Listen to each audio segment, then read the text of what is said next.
Well, good morning, good day, good afternoon, wherever you may be in the process of receiving this message from A Course in Miracles from Jesus in Lesson 110.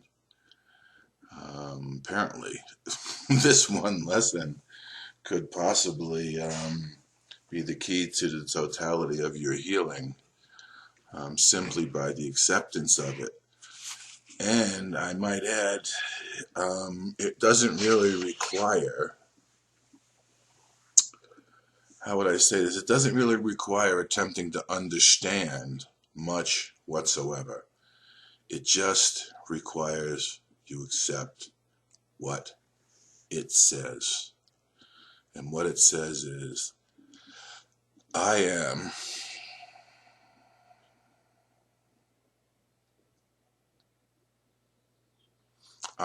as God created me.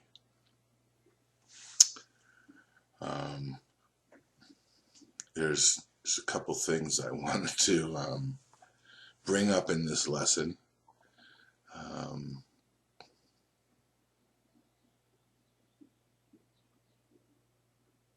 But let's settle into I am as God created me for a second.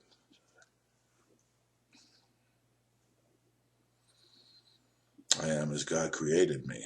His son can suffer nothing, and I am his son. It's really that simple. This is not a course in becoming God. It's not a course in enlightenment. It's a course in miracles. And the miracle is technology that we have right now for saving ourselves time, joining with our brothers, ending fear and doubt, and allowing us to recognize the truth of who we are. Everything else will come along with it. Everything else is an effect and should not be made your cause. Your cause is not enlightenment. Your cause is not awakening. Your cause is God. And you are as God created you. I am as God created me. I think one of the problems that people encounter when they do this lesson is, rather than the acceptance of what the lesson says, they allow the ego's questioning of what it is I am as God created me to preoccupy their mind, as if the ego had the ability to figure it out, as if the ego had the ability to know, as if by now we haven't discovered that the ego is anything but a distraction from the ability to know,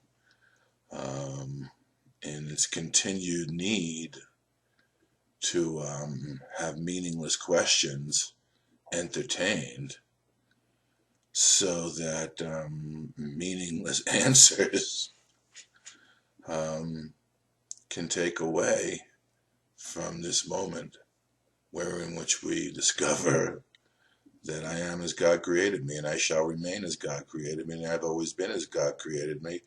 And if I am as God created me, all my troubles in the past of not knowing who I am, all the trepidations of the future, and trying to wonder how that's going to occur, what that's going to occur, and what it's going to mean to me, are out the window. And we remain as God created me. I remain as God created me. You remain as God created you. And the universe, as God created it, remains as it is. And all the veils, all the filters begin to fall away. Now, don't expect them to fall away, in a sense, externally, but you can't expect to begin to enter into a deep recognition that everything you see, whatever it is you felt, what you've thought in the past, what you've been worried about in the future, has no ability to affect you, to affect me, to affect what God has created. And at that, and in that, there's a deep sense of release, relaxation, and joy that can be understood right here, right now. And then, from that new vantage point, that new totality of understanding that will never be expressed to the ego's satisfaction, because it's the last thing in the world that the ego and the images of the world want you to know is true, because the world, as it's been constructed in the image of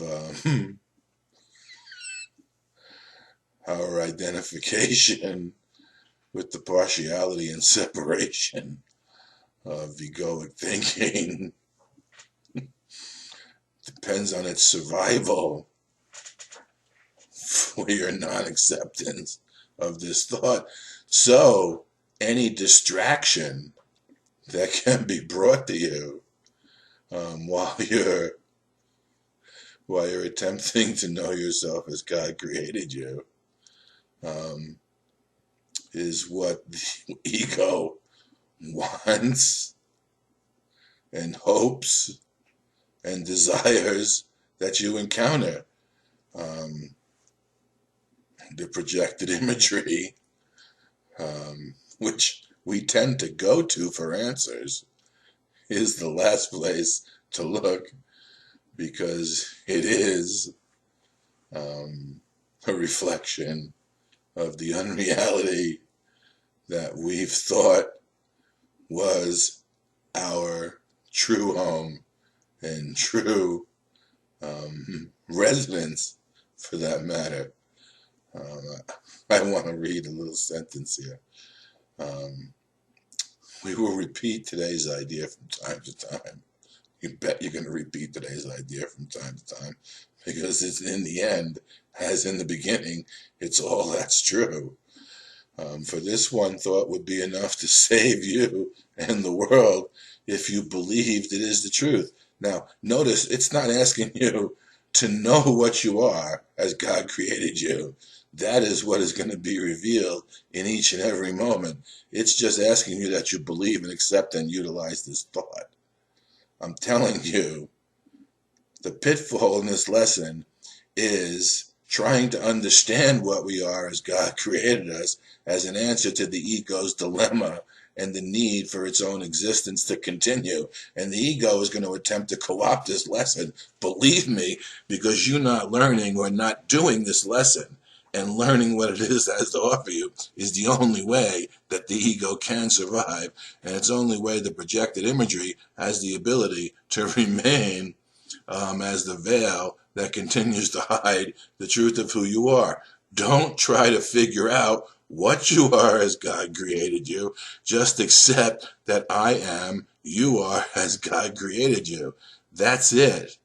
And your mind and your heart, as it unifies and demands the integrity of its reality as the peace and harmony of what God has created to be you, will do the job for you, because in this lesson you will be joined with God as his son, with all your brothers as the Christ, and the greater total strength that is available to you in that joining will bring to you all you need to know today, and all you need to know in any given instant, in any other given moment of space and time that may exist or may have existed, and you will watch the illusion, and you will feel, which is more important, you will feel and begin to understand from within that which has no ability to be kept from you once your desire for it is so,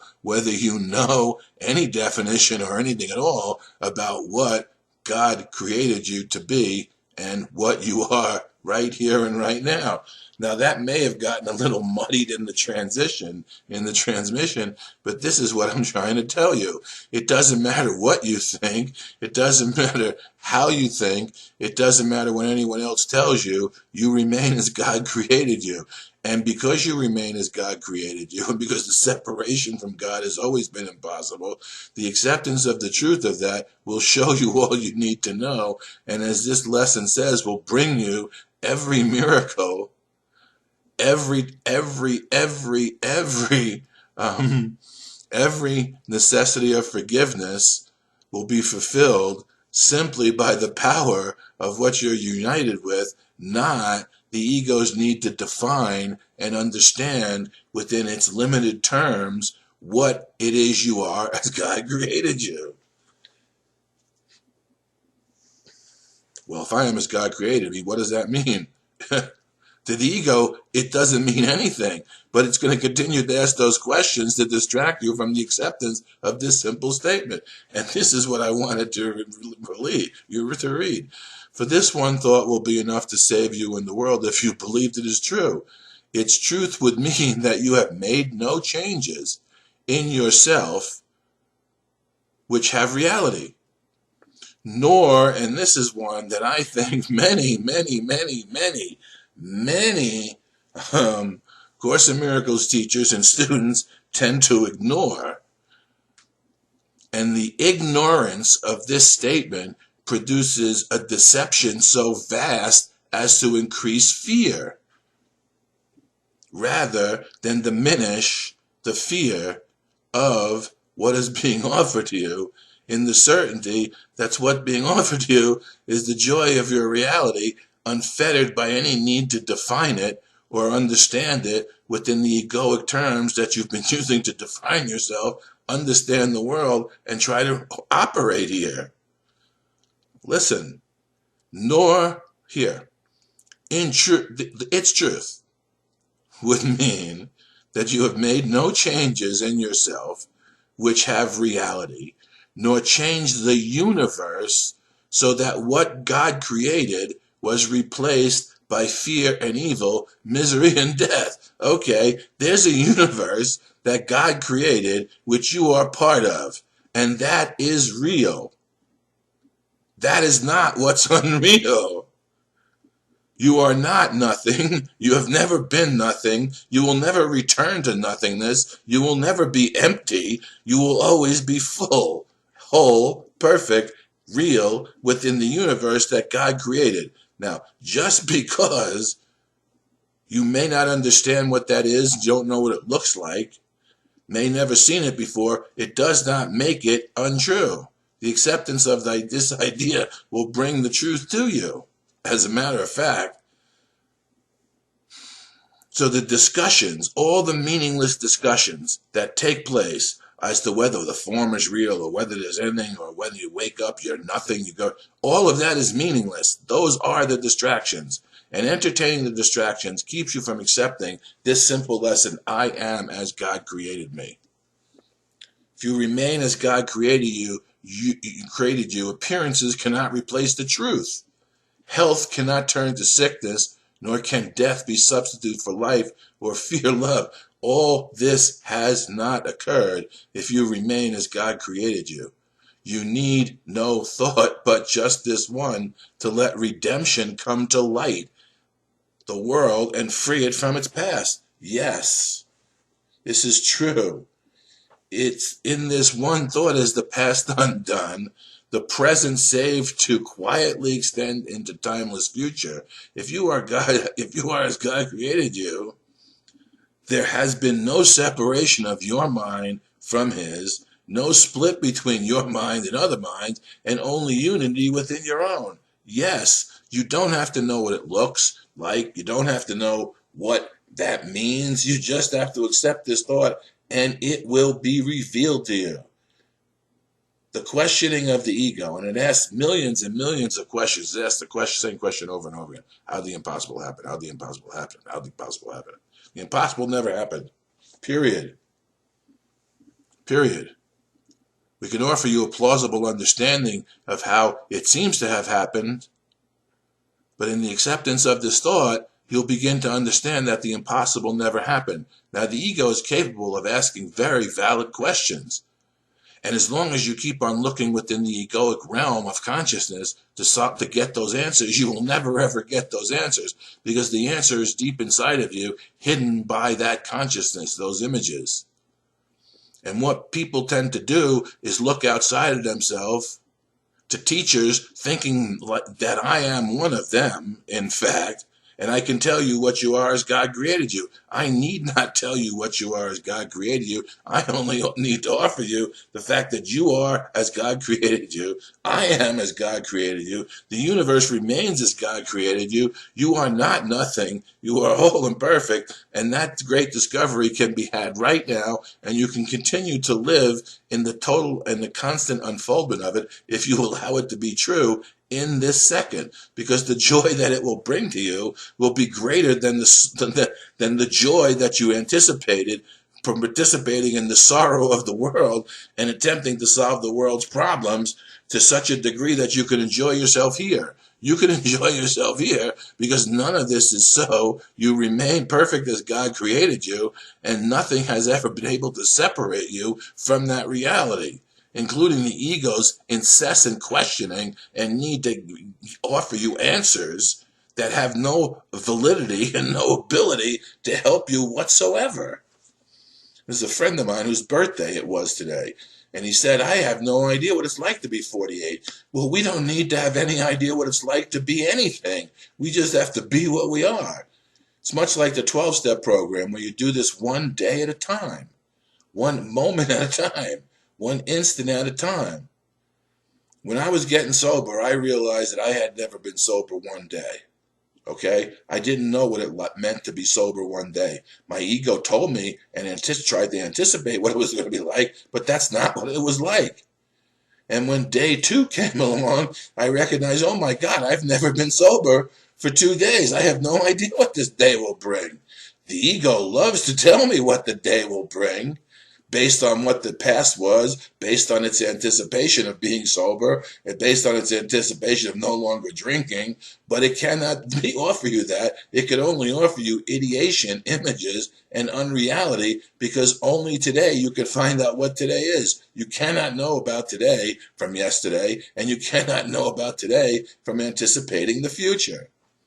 So in that sense, no one has lived this day at all. We are living this day together without the necessity to bring the past or anticipate the future. None of us has ever been here ever other than right here, right now, together. You don't need the past to live in the present. You don't need the trepidations of the future based on what we thought the past was. You only need to accept that right here, right now, I am as God created me, and I have no idea what that means, but the meaning will be revealed to me if I do not bring the past in and recognize that I've never been here before. I've never been in this room before in this particular day. How the hell would I know what it's supposed to be like? How can the ego tell me what it's been like? It's never been here before. It wasn't here in the past, and it's not going to be here in the future. You're only here right now. And each moment can be looked at and approached that way if you let it and if you want it.